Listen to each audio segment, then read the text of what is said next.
All good? Yeah? Yeah. Welcome. So this panel is on Vietnam. We have all been there, or not, as the panelists will argue. I'll read out very quickly the brief bios that are there for our two folks.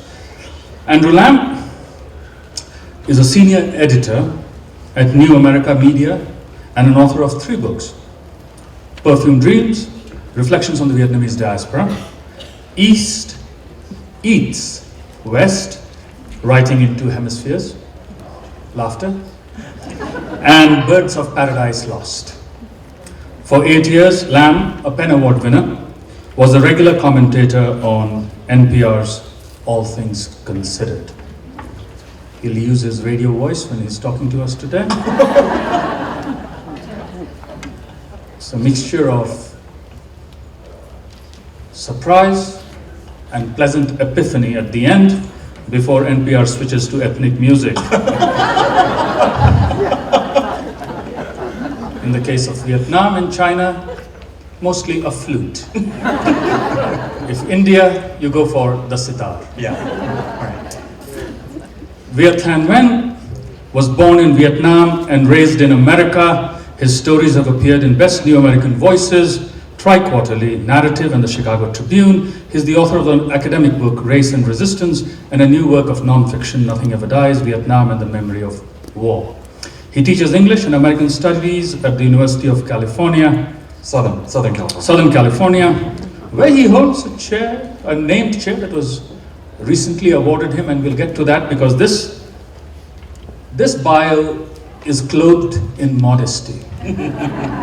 What we must know about Viet is that he's our most recent Pulitzer winner for fiction. Round of applause.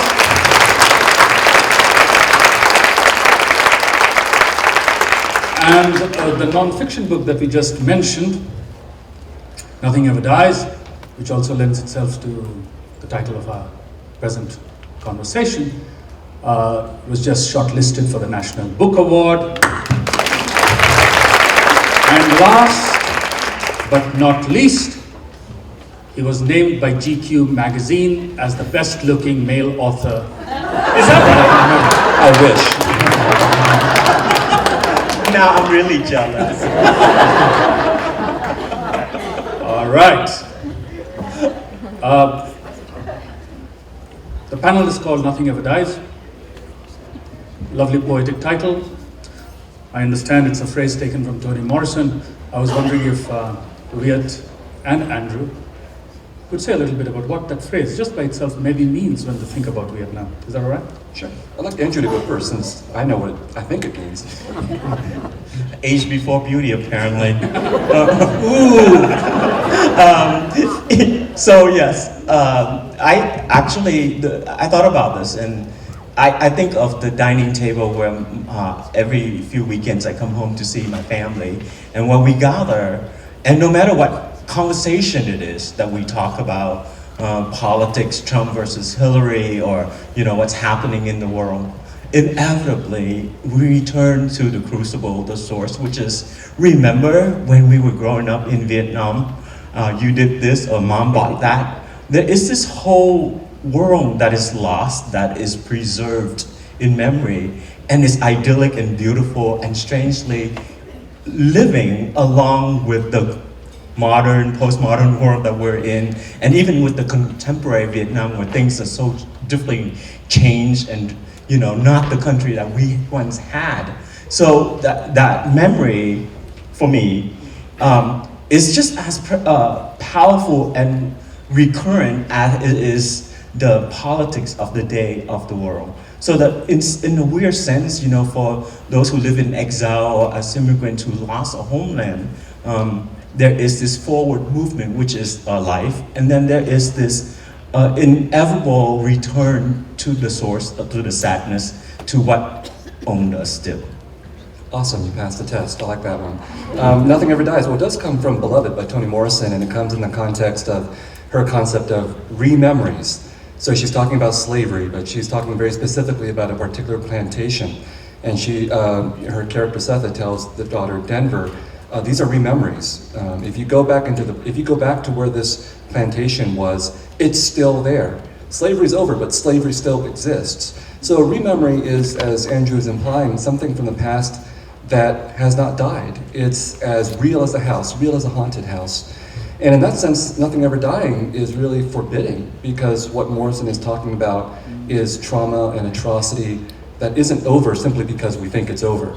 Slavery is not over simply because 1865 happened, right? But the optimistic side of it is also nothing ever dies, that Andrew also implies. The people that we love haven't died either, even if they passed on. So this kind of duality is part of what I love about Morrison's book, and what I wanted to signify in the title, that when it comes to this war, we are dealing with something that has not died for many Vietnamese and many Americans in a bad way. It's a legacy of something terrible that still lives with us. And on the other hand, we're also dealing with many people who have died, but who have not really passed on. We still remember them. And you have to remember, this war cost 58,000 plus American lives, which Americans remember. It also cost 3 million Vietnamese lives. And it also cost 3 million Vietnamese and Cambodian Laotian lives, which everybody except the Cambodians and Laotians have seemed to have forgotten. Yeah. So it was really crucial for me to signify that in the title. And the last thing is that I wanted to quote Morrison because I wanted to allude to how much influence that African American literature and culture has had on me as a writer and as a thinker. You mentioned the millions of Vietnamese dead. Where is the memorial for them in DC? Exactly. Yeah. Now, I think it was somewhere in your book, that in your nonfiction book, that you mentioned that every war is fought twice. Mm. What does that mean? Well, if you ask my dad, it's like he's still fighting the lost battle. He was a general in that war, and he inevitably returns to the lost war. And then he fought, he talked about what happened. He actually wrote about it. In fact, my father's also a writer and he wrote a memoir. But that, it doesn't end because, especially for people who lost, if you lose and you're forced out somewhere and you have to take a new life, there is still this backward movement every few days in which you're returning to the tragedy that propel you forward. It's a very weirdness in which my father especially is confronted probably to his dying day. It's just the lost battle that he lost. The whole line goes, all wars are fought twice, the first time on the battlefield, the second time in memory. And that was certainly my experience growing up as a Vietnamese American, as a Vietnamese refugee. The Vietnam War was technically over, but it was being fought over and over and over again in the household. The Vietnamese people in the Vietnamese refugee community had not gotten over this war, and they were continually rehashing it.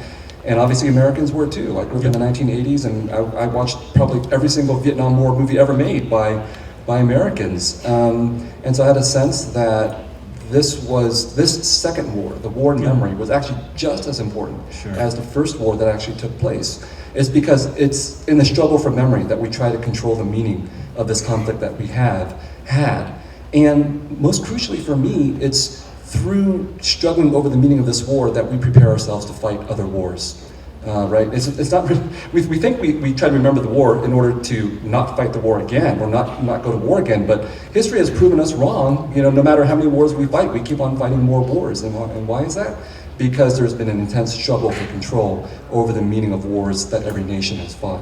Well, actually, I can give you more detailed information than that. Those who fought the war in Vietnam and managed to come to the US, the high-ranking members, were asked by the Pentagon to write papers for them.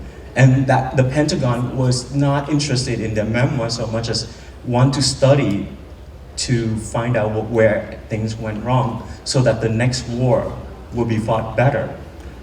So there was already a preparation for the next war at the moment the war ended.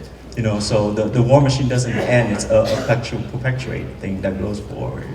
Yeah, I think that's absolutely right, and that's why the wars that America fought afterwards, Panama, Grenada, Kuwait, Iraq, those are wars that were built, Sure. the strategies were built, as you say, on the lessons that the American military and politicians think they learned from the Vietnam War. One of the lessons clearly was that you need to embed journalists so they won't say shit about you. I'm sorry, you gotta say shit. Because American journalists were so independent during the Vietnam War that they become critical. So the embedding them during the war in Iraq make them sympathetic. In fact, I remember being in Japan doing stories when I turn on the TV and see NBC reporter in army uniform with a hard hat on and standing in the front of the tank say, "We're almost there, we're almost gonna, like we're about 2 hours from taking Baghdad." And I was thinking like, wait, are the journalists taking over Baghdad?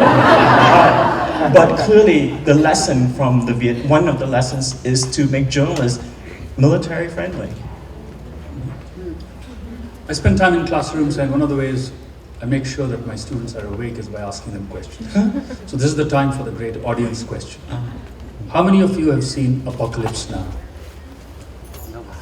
All right. Now, a part of the work that Viet does in The Sympathizer, which won the Pulitzer, is put that film in a frame, in a way, and produce a different reading of it. So that brings me to the point that one of the things that you guys have been writing about is that while America lost the war in Vietnam, it has won the war on film, or it has won the war, the memory war. What do you mean? What is meant by that assertion? Just using film as an example, how many people have seen the film by Deng Viet Minh, When the 10th Month Comes? One person. Okay. Okay, but how do we know that they're not actually asleep and therefore? Okay, that's possible. That's possible. Yeah. And so I just use that as an example because when the 10th month comes and Deng Viet Minh is considered the greatest Vietnamese filmmaker of his revolutionary generation, and when the 10th month comes is widely considered a classic of the Vietnamese perspective on the war, and yet only one person has seen it, whereas almost I think everybody has seen Apocalypse Now. And I'll tell you, if you go to Vietnam and you ask the same question, a lot of people will probably have seen When the 10th Month Comes, but a lot of people have seen Apocalypse Now too. Yeah. And so one of the things that I talk about is we can't talk about memory in some kind of idealistic, abstract fashion, my memory versus your memory.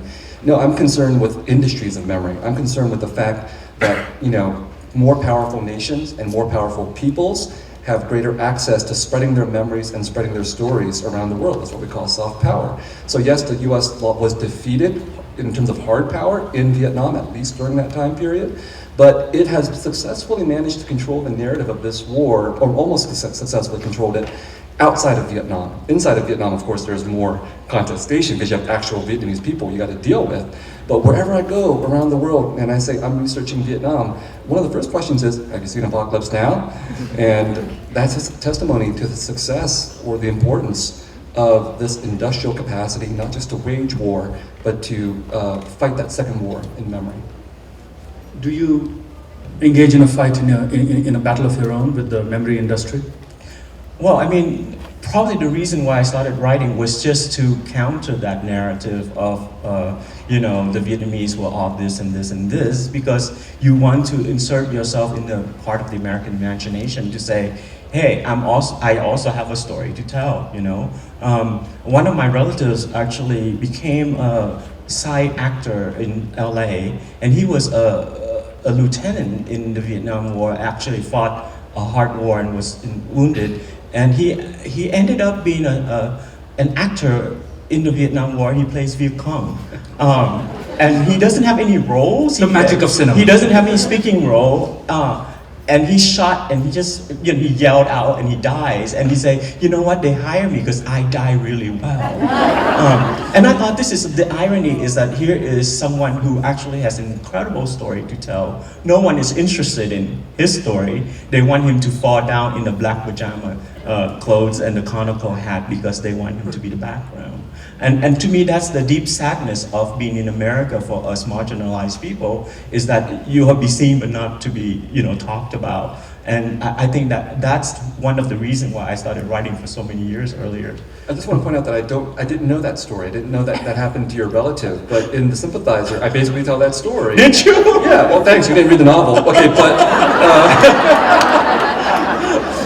He's calling you out.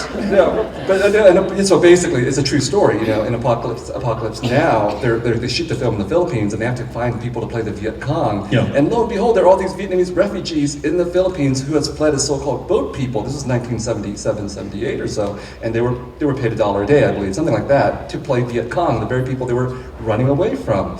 And yes, it's sad, but also this is absurd. Yeah. This is funny.